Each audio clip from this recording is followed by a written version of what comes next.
السلام علیکم ناظرین، جہاں زیب عباسی ایک نئے یوٹیوب پروگرام کے ساتھ حاضر ہے۔ آئندہ عدالتی ہفتہ بہت اہم ہوگا۔ روسٹر جاری کر دیا گیا ہے۔ 6 عدالتی بینچز تشکیل دیے گئے ہیں جو 555 کیسز پر سماعت کریں گے۔ تھوڑا سا آپ کو احوال بتاتے ہیں کہ کس بینچ میں کون کون سے کیسز ہیں، اور پھر اس موضوع پہ بھی بات کریں گے کہ اہم کیسز کون کون سے ہیں اور اس میں کیا کیا ڈیولپمنٹ ہو سکتی ہے۔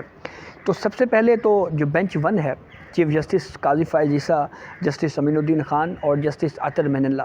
جب سے چیف جسٹس قاضی فائز عیسیٰ نے اوتھ لیا ہے، یہی بینچ کنٹینیو کر رہا ہے۔ آئندہ عدالتی ہفتے میں اس بینچ کے پاس 70 کیسز ہیں جو اہم کیسز پر سماعت کریں گے۔ ان 70 کیسز میں فیول ایڈجسٹمنٹ کے حوالے سے جو لاہور ہائی کورٹ کا فیصلہ ہے، اس کے خلاف جو اپیلیں ہیں وہ لگ بھگ 1200 کے قریب اپیلیں ہیں جن کے اوپر سماعت بھی ہوگی۔ جسٹس سردار طارق مسعود کا 2 رکنی بینچ ہے، جس میں جسٹس سردار طارق مسعود اور جسٹس مسرت ہلالی پر مشتمل 2 رکنی بینچ آئندہ عدالتی ہفتے میں 225 کیسز پر سماعت کرے گا۔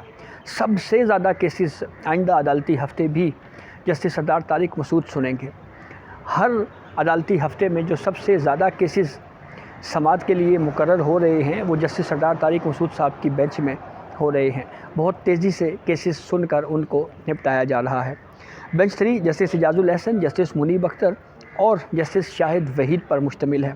یہ 3 رکنی بینچ آئندہ عدالتی ہفتے میں 70 کیسز کے اوپر سماعت کرے گا۔ بینچ 4 جسٹس منصور علی شاہ اور جسٹس عائشہ ملک پر مشتمل ہے۔ یہ 4تھے نمبر کا عدالتی بینچ آئندہ عدالتی ہفتے میں 70 کیسز کے اوپر سماعت کرے گا۔ پھر اسی طرح جسٹس یحییٰ آفریدی، جسٹس مظاہر علی اکبر نقوی اور جسٹس محمد علی مظہر پر مشتمل بینچ 5 ہے۔ یہ بینچ 70 کیسز کی سماعت کرے گا۔ چھٹا بینچ جسٹس جمال خان بندوخیل اور جسٹس حسن اظہر رضوی پر مشتمل ہے، اور یہ عدالتی بینچ آئندہ سوموار سے لے کر جمعے تک 50 کیسز کے اوپر سماعت کرے گا۔ یہ تو ہو گئے ڈیٹیل کہ کتنے کیسز لگے ہوئے ہیں۔ اب ایک بہت اہم کیس سماعت کے لیے مقرر ہے آئندہ عدالتی ہفتے میں، وہ ہے بحریہ ٹاؤن کے خلاف۔ جی ہاں، یہ وہی بحریہ ٹاؤن کا کیس ہے جو سپریم کورٹ کے ججز نے بیٹھ کے یہاں پہ باؤ تاؤ کیا تھا، بولی لگائی گئی تھی، اتنے ملین دیں، اتنے ملین دیں، نہیں اتنے دیں گے، اتنے دیں گے، اور جوڈیشری کے اوپر بہت زیادہ تنقید ہوئی کہ ہماری عدلیہ کس طرح سے ایک لینڈ مافیا کے ساتھ یا ایک بزنس ٹائکون کے ساتھ اس طرح سے ڈیل کر سکتی ہے۔ ملیری ڈیولپمنٹ اتھارٹی کا کیس تھا اور اس میں سندھ حکومت کا یہ کلیم تھا یہ پیسے ہمیں ملنے چاہیے، لیکن اس وقت دلچسپ صورتحال دیکھنے میں آئی جب سپریم کورٹ نے کہا کہ نہیں، یہ پیسے ہمارے اکاؤنٹ میں جائیں گے، اور پھر کمیشن بنانے کی بھی بات ہوئی کہ جسٹس ریٹائرڈ فیصل عرب کی سربراہی میں کمیشن بنے گا جو ترقیاتی فنڈ ہیں وہ ان کے لگائے جانے کے اوپر نظر رکھے گا۔ اس کے اوپر اس وقت بھی جوڈیشری میں بہت زیادہ تنقید ہوئی کہ یہ عدلیہ کس طرح سے گلی محلوں کی جو ترقیات کا منصوبہ ہے اس پہ نظر رکھ سکتی ہے، یہ عدلیہ کا کام نہیں ہے۔ اس وقت بھی جوڈیشری پہ بہت زیادہ اس معاملے پہ تنقید ہوتی رہی ہے۔ اب جب چیف جسٹس قاضی فائز عیسیٰ کی سربراہی میں بحریہ ٹاؤن کیس سماعت کے لیے مقرر ہوگا، تو اگر سپریم کورٹ کے 3 رکنی معزز بینچ نے یہ پوچھ لیا کہ یہ سپریم کورٹ کس طرح سے اس پورے معاملے پہ انٹروین کرتی رہی، عدالتوں کا کیا کام ہے، کیوں اکاؤنٹ بنایا گیا، اور پھر آپ کو یاد ہے کہ جو 190 ملین پاؤنڈ پکڑے گئے تھے ملک ریاض کے، وہ پھر سپریم کورٹ میں آئے اور اس پہ جو کچھ ہوتا رہا، وہ ساری چیزیں اگر کھل گئیں تو سب سے پہلا سوال جو ہے وہ عدلیہ کے اپنے اوپر انگلی اٹھے گی، اور یہ وہی عدلیہ ہے جب از خود نوٹس کے حوالے سے اس کے اختیار سے جو ملک کی اکانومی کو نقصان ہوا۔ اٹارنی جنرل فار پاکستان نے جب صرف ایک مثال دی پاکستان اسٹیل مل کی، تو اس وقت یہ ججز اچانک غصہ کر گئے۔ جی ہاں، میں بات کر رہا ہوں جسٹس اعجاز الاحسن، جسٹس منیب اختر، جسٹس شاہد وحید کا۔ انہوں نے کہا کہ آپ ہمیں چارج شیٹ کر رہے ہیں، تو حالانکہ یہ چارج شیٹ نہیں، یہ تو وہ تاریخی حقائق ہیں جس کا ہمارے جوڈیشری کو سامنا کرنا چاہیے، لیکن وہ برا مان گئے، اور اٹارنی جنرل صاحب بھی خیر سے مصلیت کا شکار ہوئے، اور پھر انہوں نے آگے مزید نہیں بتایا کہ 184(3) کے استعمال سے کیا کیا ہوتا رہا۔ تو یہ بہت اہم کیس ہوگا۔ پھر ایک اہم کیس جسٹس سردار طارق مسعود کی سربراہی میں بینچ میں اسد قیصر کی ضمانت کے حوالے سے کیس ہے۔ 9 مئی کے واقعات کی روشنی میں ان کی ضمانت منسوخی کے خلاف اپیل آئی ہوئی ہے، اس کے اوپر سپریم کورٹ آف پاکستان کیا فیصلہ دے سکتی ہے، بہت اہم معاملہ ہوگا۔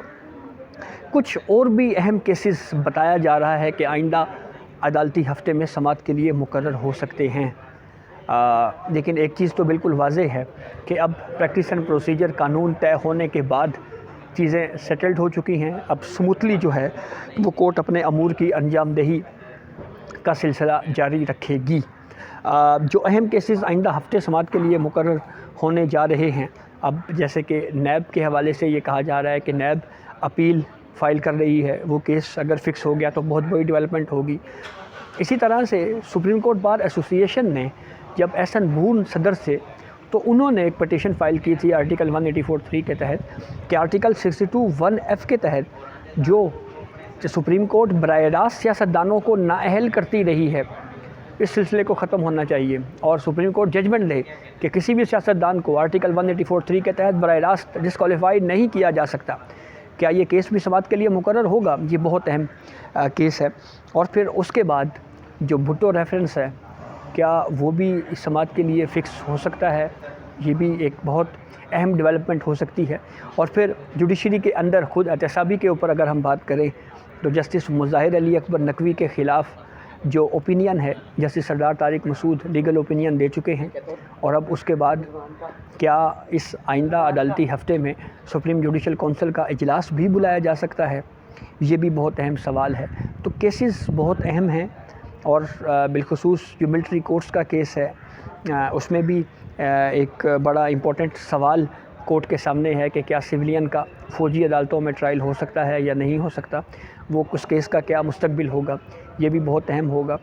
چیف جسٹس قاضی فائز عیسیٰ جو ہے وہ اب مشاورت سے بینچز کی تشکیل کا جو سلسلہ ہے وہ جاری رکھے ہوئے ہیں۔ پریکٹس اینڈ پروسیجر قانون کو درست قرار دیا گیا ہے، اور اس کے مطابق اب آرٹیکل 184(3) کے تحت جو کیسز ہیں ان کو سماعت کے لیے مقرر کیا جائے گا۔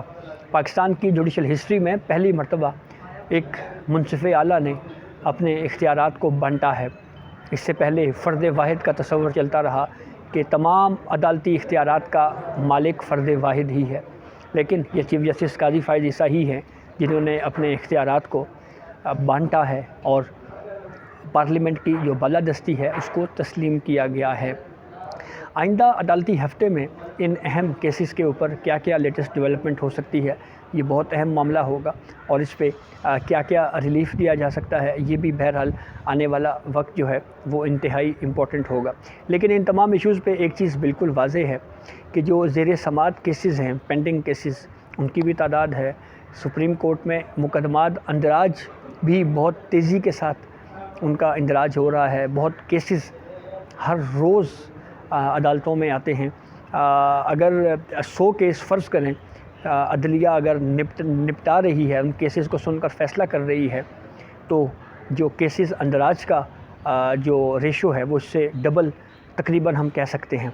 تو لیکن چیف جسٹس قاضی فائز عیسیٰ کے پاس بطور chief justice of Pakistan tenure بھی بہت طویل نہیں ہے، کم وقت ہے، اور اس میں وہ کس حد تک جوڈیشری کے اندر جو ہے وہ اس بات کو یقینی بنا سکتے ہیں کہ عدلیہ عام آدمی کے انصاف کے لیے جو ہے وہ متحرک ہے، اس پہ کیا کیا مزید اقدامات کیے جا سکتے ہیں، یہ کافی اہم ہوگا۔